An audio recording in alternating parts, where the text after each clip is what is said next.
Halo teman-teman semua, saya Helmi Eferiani, salah satu anggota dari kelompok 4 akan menjelaskan forecast penjualan. Tentu teman-teman di sini ingin tahu dong, apa sih forecast penjualan itu? Forecast penjualan adalah proses memperkirakan atau memprediksi pendapatan dan jumlah produk atau layanan yang akan terjual oleh sebuah perusahaan dalam periode waktu tertentu seperti minggu, bulan, kuartal, atau tahun mendatang. Proses ini biasanya didasarkan pada data historis penjualan, tren pasar, perilaku konsumen, dan faktor-faktor lain yang mempengaruhi performa penjualan. Itu pengertian dari forecast penjualan. Selanjutnya, tujuan forecast penjualan. Tujuan forecast penjualan mengambil keputusan bisnis yang lebih baik berdasarkan prediksi data historis dan tren pasar. Intinya dalam forecast penjualan itu adalah tren. Yang pertama, merencanakan anggaran, persediaan, dan strategi pemasaran secara lebih efektif. Yang kedua, memantau produktivitas dan kinerja penjualan serta mengevaluasi strategi yang diterapkan. Yang ketiga, menetapkan sasaran dan tujuan penjualan yang realistis. Yang keempat, membuat rencana pengembangan jika target penjualan tidak tercapai. Yang terakhir, mengantisipasi perubahan pasar dan menyesuaikan sumber daya seperti produksi dan perekrutan. Dalam tujuan forecast penjualan itu meningkatkan kredibilitas dan kepercayaan pasar, terutama bagi perusahaan publik. Untuk slide selanjutnya seperti metode forecast penjualan.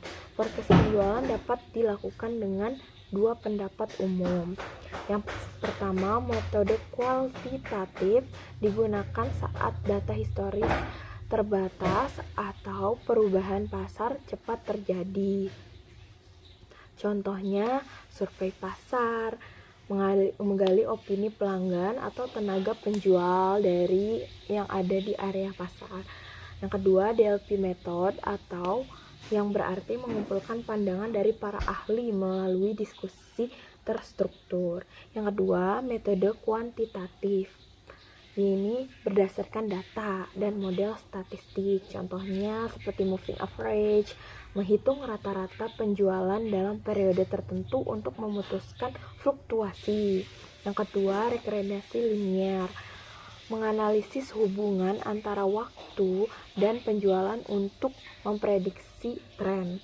Yang ketiga, analisis tren historis, seperti mengidentifikasi pola dan arah pertumbuhan dari data masa lalu. Selanjutnya nih teman-teman, apa sih contoh forecast penjualan?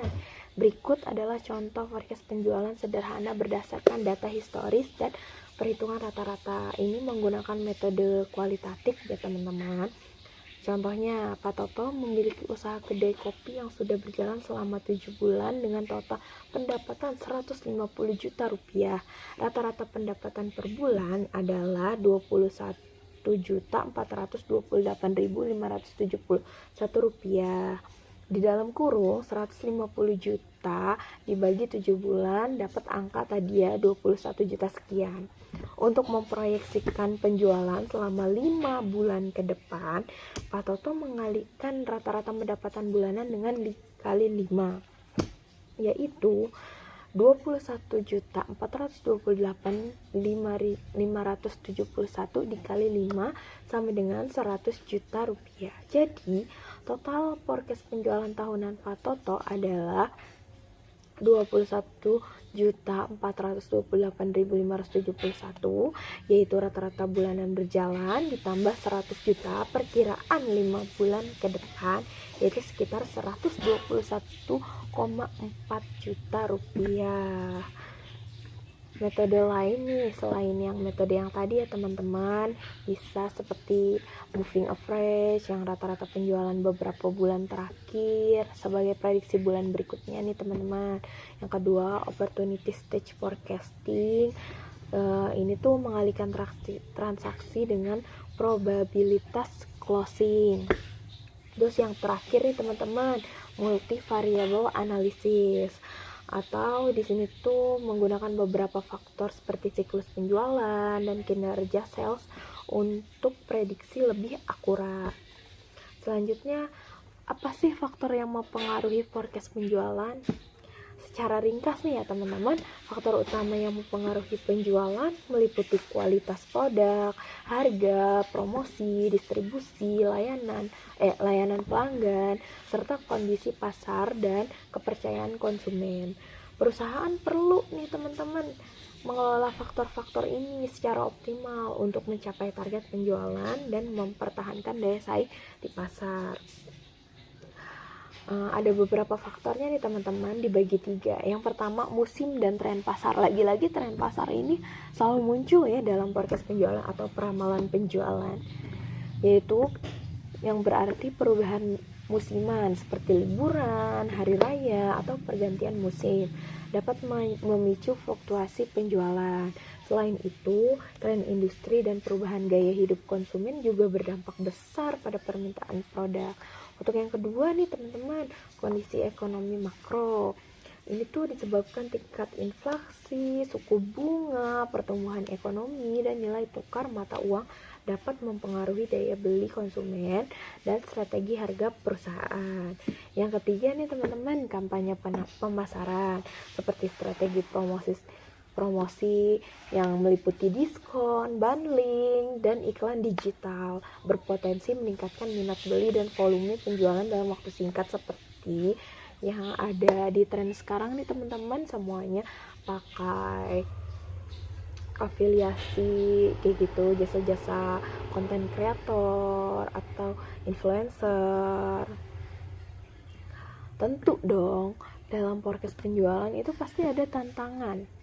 Nah, apa sih nih teman-teman tantangan dalam forecast penjualan ini? Yang pertama, seperti data historis tidak akurat. Ini tuh bisa jadi karena kita mengubah metode perhitungan dalam menghitung atau membuat forecast penjualan untuk beberapa bulan ke depan, karena datanya pasti kan tidak akan sama ya teman-teman.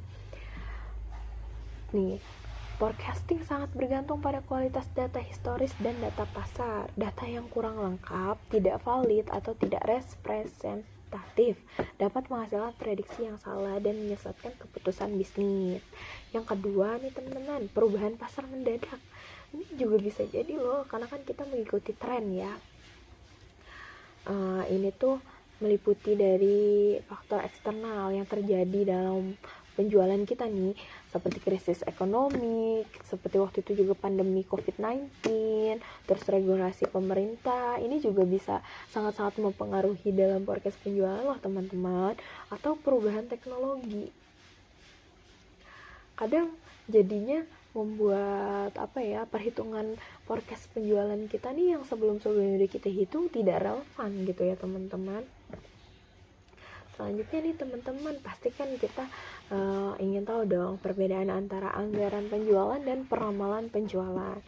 Anggaran penjualan ini adalah rencana keuangan yang merinci target penjualan yang ingin dicapai dalam periode tertentu, mencakup jenis produk, jumlah, harga, waktu, dan tempat penjualan. Anggaran ini digunakan sebagai dasar perencanaan dan pengendalian sumber daya perubahan serta evaluasi kinerja. Selanjutnya nih teman-teman, peramalan penjualan atau forecast penjualan adalah prediksi berdasarkan data historis dan kondisi pasar saat ini untuk memperkirakan jumlah penjualan yang kemungkinan terjadi. Peramalan ini bersifat lebih fleksibel dan digunakan untuk menyesuaikan strategi bisnis secara dinamis. Singkatnya nih teman-teman ya, anggaran penjualan adalah target yang direncanakan secara terperinci atau secara lengkap ya sebagai panduan perusahaan. Sedangkan peramalan penjualan adalah estimasi realistis yang membantu dalam pengambilan keputusan dan penyesuaian strategi. Yang bisa kita ambil itu seperti anggaran penjualan ini untuk jangka panjang ya teman-teman. Nah, peramalan penjualan ini untuk jangka pendeknya kita nih teman-teman. Seperti itu yang saya tahu perbedaan gampangnya lah antara anggaran penjualan dan peramalan penjualan. Selanjutnya nih, tujuan utama dalam forecast penjualan. Yang pertama, perencanaan produksi dan persediaan. Di sini tuh agar perusahaan dapat memproduksi atau menyediakan barang sesuai permintaan pasar tanpa overstock atau kekurangan. Yang kedua, perencanaan keuangan, memungkinkan manajemen memperkirakan pendapatan dan mengelola arus kas, anggaran, serta investasi dengan lebih akurat. Yang ketiga nih teman-teman, dalam tujuan utama forecast penjualan, penetapan target penjualan, membantu tim penjualan menetapkan target yang realistis dan strategis berdasarkan data historis dan tren pasar. Ini tuh mengikuti karena mungkin forecast penjualan ini atau yang sering kita kenal juga peramalan penjualan ini kan bisa memprediksi untuk jangka pendeknya penjualan kita ya teman-teman. Tentu ini semua berhubungan dengan tren pasar dan konsumsi, ini juga konsumsi minatnya masyarakat. Kadang kan kalau kita mengikuti tren, tidak semua tren itu akan tetap mulus ya teman-teman, pasti kan akan selalu berubah. Terus kesimpulan yang kita ambil dari forecast penjualan ini adalah akurasi forecast sangat bergantung pada kualitas data historis dan metode yang digunakan. Jadi kalau misalkan data historisnya ini mungkin kurang lengkap dan metodenya kita ubah-ubah, ini kan tidak akan berjalan sesuai apa yang kita mau kan dalam peramalan penjualan yang sudah kita buat untuk jangka pendeknya gitu, untuk 3 bulan ke depan gitu. Sehingga nih teman-teman, validasi dan pemilihan model forecasting yang tepat menjadi langkah penting dalam proses ini. Jadi kita tuh harus bisa mana nih model metode yang bisa kita ambil untuk peramalan penjualan produk kita nih teman-teman. Ini sangat penting ya teman-teman, karena mungkin kita nggak tahu ya, karena kan kita ngikutin tren pasar, dan tren pasar itu bisa berubah sekejap gitu ya teman-teman. Ada yang mungkin bisa bertahan cuma sebulan, ada yang bisa jangka panjang juga, cuman kan nggak banyak ya teman-teman kalau ngikutin tren. Selanjutnya, forecast penjualan juga memberikan gambaran keuangan yang membantu dalam pengelolaan anggaran, pengendalian biaya, dan perencanaan keuangan jangka panjang. Dengan forecast penjualan, perusahaan dapat meningkatkan kredibilitas di mata investor dan pemangku kepentingan lainnya karena menunjukkan perencanaan bisnis yang matang dan berbasis data. Jadi kan gampang kita untuk menarik investor, karena kan kita punya data yang sangat lengkap. Karena untuk membuat forecast penjualan atau peramalan penjualan ini kan harus mempunyai data yang lengkap ya teman-teman. Mungkin segini presentasi atau penjelasan saya mengenai forecast penjualan. Maaf apabila ada salah-salah kata. Terima kasih ya teman-teman sudah mau mendengarkan video saya, penjelasan saya dalam forecast penjualan. Bye, sampai ketemu lagi di video selanjutnya. Terima kasih.